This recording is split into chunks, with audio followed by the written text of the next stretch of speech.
వాళ్ళకి నడుస్తుంది. అలా కంపేర్ చేసిన బీజేపీ కంటే ఎక్కువ ప్రయారిటీ జనసేనకి ఇచ్చింది టీడీపీ అని కూడా చూడొచ్చు. ఆ విషయం అదే అంటుంది. ఇప్పుడు ఒక్క జనసేన విషయంలోనే తన వైఖరి మార్చుకున్నారు. ఎందుకని అంటే అవునన్నా కాదన్నా జనసేన తెలుగుదేశానికి ఒక బూస్ట్ ఇచ్చింది, అలాగే తెలుగుదేశం వల్ల జనసేనకి బూస్ట్ వచ్చింది. ఇది పరస్పర ప్రయోజనం. ఒకళ్ళ వలన ఒకళ్ళు అనేటటువంటి మాట చెప్పకూడదు. అంటే అవసరం ఇచ్చిన ప్రయారిటీ ఖచ్చితంగా. ఇప్పుడు జనసేన కనుక జనసేన వాస్తవంగా చంద్రబాబు నాయుడు మాటకు ఉండేటటువంటి వాల్యూ కంటే కూడా పవన్ కళ్యాణ్ మాటకు ఉండే వాల్యూ మొన్నటిసారి ఎక్కువ ఉంది. ఫ్యూచర్లో ఎట్లా ఉంటుందో చెప్పలేము.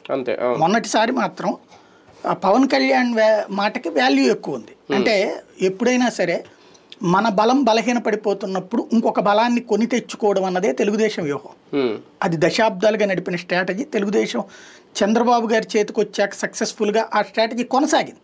ఎన్టీ రామారావు పార్టీ పెట్టినటువంటి సందర్భంలో ఎవరితో పొత్తు లేదు, ఒక మేనకా గాంధీకి సంబంధించినటువంటి పార్టీతో పొత్తుంది. మేనకా గాంధీ పార్టీ ఆవిడ సొంత పార్టీ ఉంది. అప్పుడు సోనియా గాంధీతో విభేదించి బయటకు వచ్చి పెట్టుకున్నటువంటి పార్టీ, దానికి 2 సీట్లు ఇచ్చినటువంటి, అసలు అది ఈ ఊళ్ళో ఎవరికి తెలియనటువంటి పార్టీ ఇచ్చాడు ఆయన. ఆ తర్వాతన 1985లోకి వచ్చేటప్పటికి నాదెళ్ల భాస్కర్ ఇష్యూ తర్వాతన మొట్టమొదటిసారి తెలుగుదేశం పార్టీ అందరితో పొత్తు పెట్టుకుంది, ఇంక్లూడింగ్ బీజేపీ కమ్యూనిస్టులు. ఒకేసారి బీజేపీ కమ్యూనిస్టులతో కూడా కలిపి పొత్తు పెట్టుకుని ఆ రోజున గెలిచింది. పొత్తు పెట్టుకోకుండా 89లో వెళ్ళింది, మునిగిపోయింది. 94లో మళ్ళీ పొత్తు పెట్టుకుంది కమ్యూనిస్టులతో. కమ్యూనిస్టులు భారీ గెలిచారు ఆ రోజున.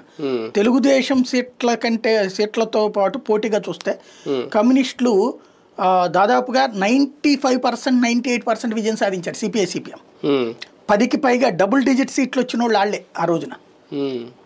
తెలుగుదేశం ఒక రకంగా చెప్పాలంటే ఎదుటి వాళ్ళకి సంబంధించి, అంటే అదేదో కథ ఒకటి ఉంటుంది, అంటే బాగోదుగా అనేది చాలా పెద్ద కథ అవుతుంది. ఎదుటి వాళ్ళ యొక్క శక్తివంతుల యొక్క శక్తిని లాగేసుకుంటుంది అది అవతల. అంతకుముందు కమ్యూనిస్టులు వాస్తవంగా ఆంధ్రలో ప్రత్యామ్నాయం కాంగ్రెస్ అని ప్రిపేర్ అయిన టైంలో తెలుగుదేశం వచ్చి ఆ రోజున వాళ్ళ శక్తికి అడ్డుపడింది, బ్రేక్ వేసింది. 85కి వచ్చేటప్పటికి కమ్యూనిస్టులతోనూ బీజేపీతో పొత్తు పెట్టుకుని వాళ్ళ ఎదుగుదలను ఆపేసి అది